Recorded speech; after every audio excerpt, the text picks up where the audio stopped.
Hey everybody, it is Jason from the Texas Gun Vault 2 coming to you today with just another video from the garage. I hope you're still enjoying all the content on the main channel. Had a couple things I wanted to talk about.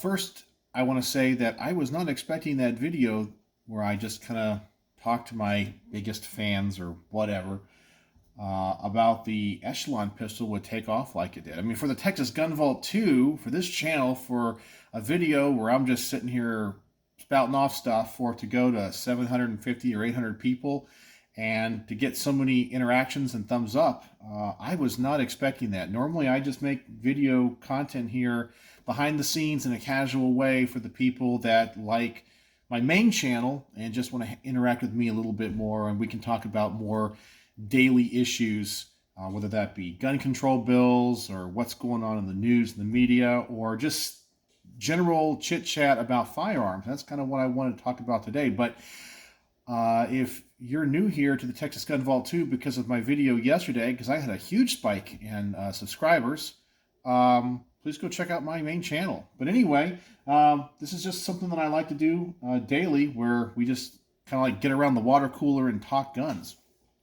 And never know what it's going to be from day to day. So if you're looking for just political content, you're not going to get that from me, or me complaining about other YouTubers. You're not going to get that daily. You will from time to time. It just depends on what's going on and what's on my mind.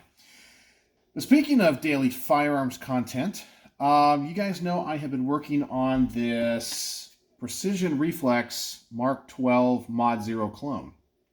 And I got the lower, got the upper. I've told you about what parts on this I need to replace to make it more clone correct. And I got one today, and I wanted to install it and show it to you guys. And this is really, for me, part of the true joys of doing clone rifle builds. Is I love doing the research, I love tracking down the parts. But what's really interesting about clone rifles is that many times, especially if they're retro, whether they be the Mark 18, Mark 12, Mod Zeros, all this kind of stuff, when this rifle was designed in 1999, around 2000, and was implemented for quite a few years, about 8 or 9 years before it was replaced by the Mod 1, and then later it was replaced by the Scar 17, many of the things that they put on these rifles, or how they modified these rifles in the military, were of the technology of that time. And sometimes these companies that produced parts that the military used or adapted to their rifles either no longer make those parts, or have discontinued them, or have modified them from the original way that they were. And of course, depending on how accurate you want to be with your rifle, you spend time trying to track this stuff down. Some stuff is still in production. Some stuff you have to find kind of like new old stock, and there's plenty of it out there. I'll talk about that when I go to the bipod option for this, and how I'm going to set it up like the originals. And you got to do research of what they actually used, and not only from what people say they were issued with, but also go find pictures of these firearms in use in the U.S. military. I just love that type of research and tracking stuff down. But today we're going to be doing the rear sight. And as I get new parts for this, I'll probably just make videos here on the Texas Gun Vault 2 about it. Today we're going to be unboxing the A.R.M.S. item number 40, standard A2 250 to 300 meter aperture. And A.R.M.S. is a company that they used a lot in this program, and it's A.R.M.S. It's a registered trademark, so I'm not really sure what the company stands for. I can probably go look it up. It says the A.R.M.S. standalone flip-up sight utilizes the same well-proven concept as the rear sight of the Swan sleeve system. Initial elevation 0 utilizes the standard M16 M4 front sight bead. And so that is what you have up here when it comes to making sure it aligns with this particular gas block. So the one that came on this upper from Precision Reflex works. It's just not the right one for the clone build. Now, obviously, you're going to want to run a nice optic on this, and that's going to be a whole expensive project to track one of those down, because those have been discontinued, but there's more modern ones that Leupold makes, and they were the manufacturers of the original, that are better, and they're kind of close, so they kind of will look right. Sometimes in clone rifle builds, you just got to go with a compromise, because finding the original stuff is impossible. Like the original laser that came on this, or the military used, the Mk12, it's antiquated technology. You can still find them, You're not going to find them in good condition, and if you do, they're like $2,000. So I'll go some other option on that might look the part and be close enough. But we'll see when I have to cross that bridge. And then the optic too. But anyway, the iron sights you're not really going to use, but you want it to be right. So let me open this package up here. We'll take a look at this. I've seen the pictures of the original Mk12 Mod 0, and this is the actual rear sight. Yeah, this is the one. It has a little latch on the side, which I recognize. Take that latch off, and the rear sight comes up. And to prevent the screw from coming out, it has a little wire. As you can see, I've seen that in all the pictures. I guess when it comes to their catalog, there's two of these. There's the number 40 and the number 40L. And it's really important that you put, if you're building a Mod 0 build, it's the 40, not the 40L, which is the more modern one. The Mod 1s used a Knight's Armament rear sight, from what I can tell. Either this or the Knight's Armament, depending on what your front sight was if you used one. But maybe after I complete this thing, I'll try to do a Mod 1, and I'll try to go as accurate as I can. But that'll be a long project. But we're going to do this one first. So that's the rear sight. It does look right. Everything is marked like it should be. So I am happy on that. So let me get a little cloth here. And let's wipe some of this stuff down. I always like to clean it before I put it on the gun. So, got the other rear sight here. I think I found the right Allen wrench for it. So let's take this thing off. And one of the things I always do is I save all the parts, put them back in the original boxes. The guns come in, so if I ever end up selling this, if somebody really wants to put it back to the way it came, they can. All right. And because of this top rail, only certain rear sights will actually work with this thing. So let's see how we're going to get this thing off. All right.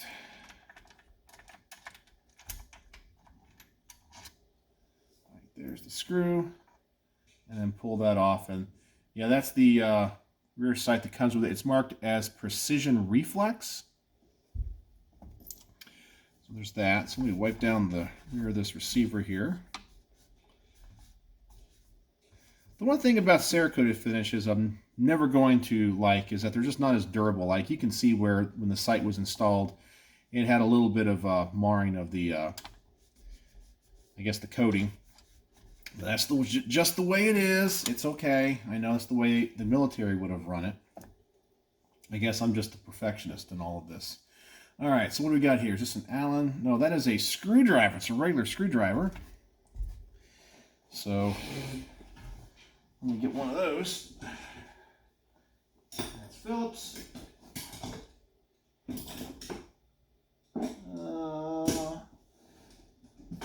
I need a regular one. I can't find one. Is this going to work? This is kind of big. See, that's going to do good. You know, it's really important when you're working on guns, make sure you have a nice screwdriver set, or if you're doing like, big screws like this, make sure that the screwdriver fits into that slot right. Otherwise, you might bend it a little bit if you're as OCD as I am. All right. So wipe this down. Wipe this down, and hopefully this is going to fit. I'd hate for it to not fit if this rail isn't installed right, but let's find out. Let's see here. Let's take this off. Man, this is an exciting video, huh? Sometimes you get an exciting video from the Texas Gun Vault, and sometimes you don't. Okie doke. Okay. And let's see here. Okay, go around that rail. Oh boy, am I doing this wrong? It must have to slide on. Oh yeah, there we go. Okay, doesn't clamp on around it. Yeah, and that thing fits. It lines up with that rail just like it should, just like the pictures that I've seen. That looks really, really cool. I think that rail was designed for this in mind. Okay. So let's go ahead and install this.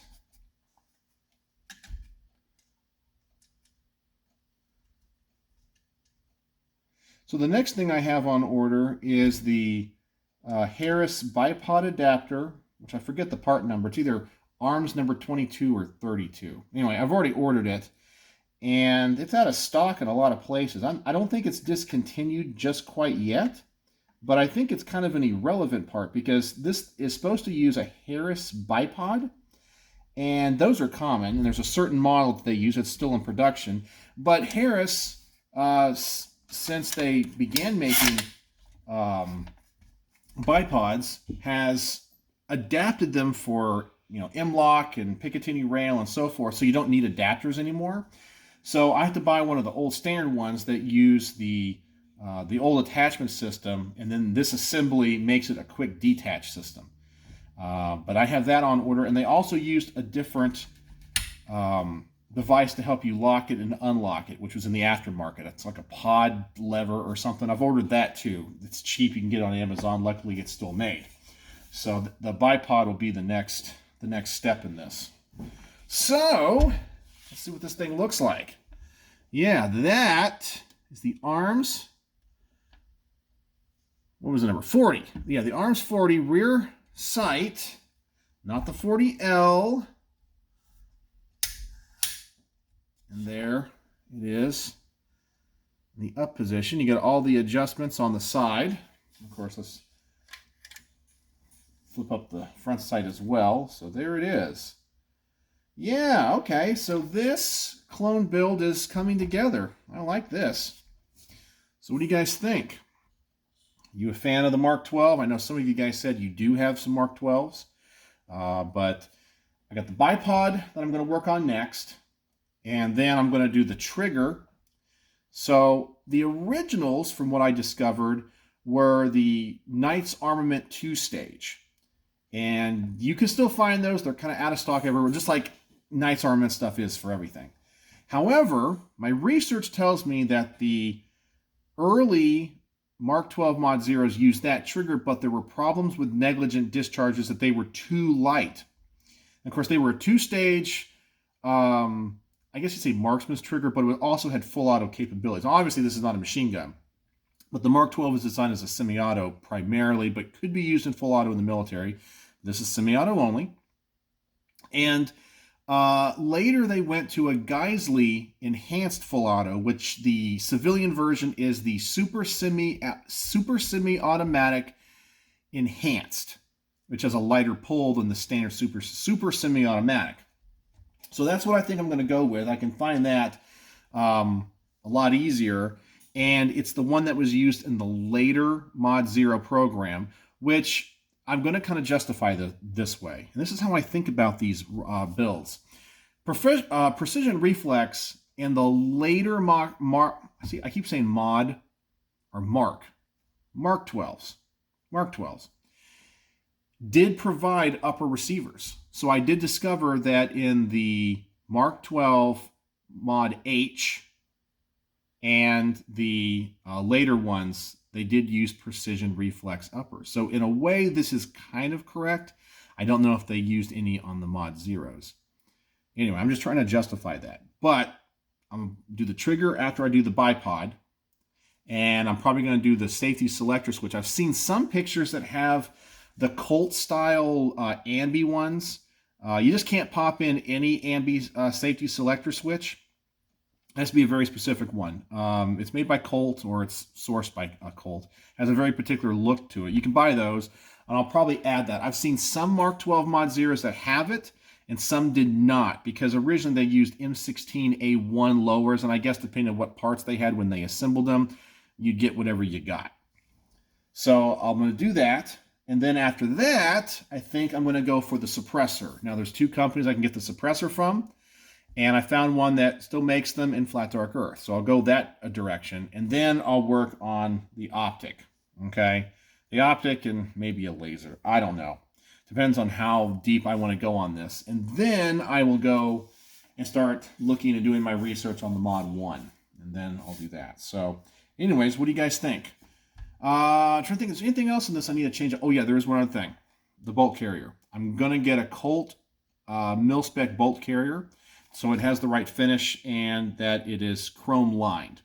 This one is like melanited. This is what came with the upper receiver from Precision Reflex. And it kind of sucks because I even have another bolt carrier group that I bought and never put into another build. So I'm going to have 2 brand new and unused. And those things can be expensive, not too expensive. So I just have a few extra on hand for other things. So anyway, that's the plan with this. What do you guys think? Are you guys as dorky and geeky about this stuff like I am? And do you guys like this rear sight? Even though this gun is really designed to be used with a nice scope, but that is the clone correct rear sight. So there you go. So thank you all for joining me here at the Texas Gun Vault 2. As I said, I'll try to put out daily content here. Sometimes it'll be politics, sometimes it'll be news, sometimes it'll be me ranting. Today it's about clone builds. So you never know what you get. So I appreciate you guys watching, and if you made it to the end of the video, say the word, oh boy, A.R.M.S. A.R.M.S. Because I used an A.R.M.S. number 40 standard A2 rear sight. So as always, thanks for watching.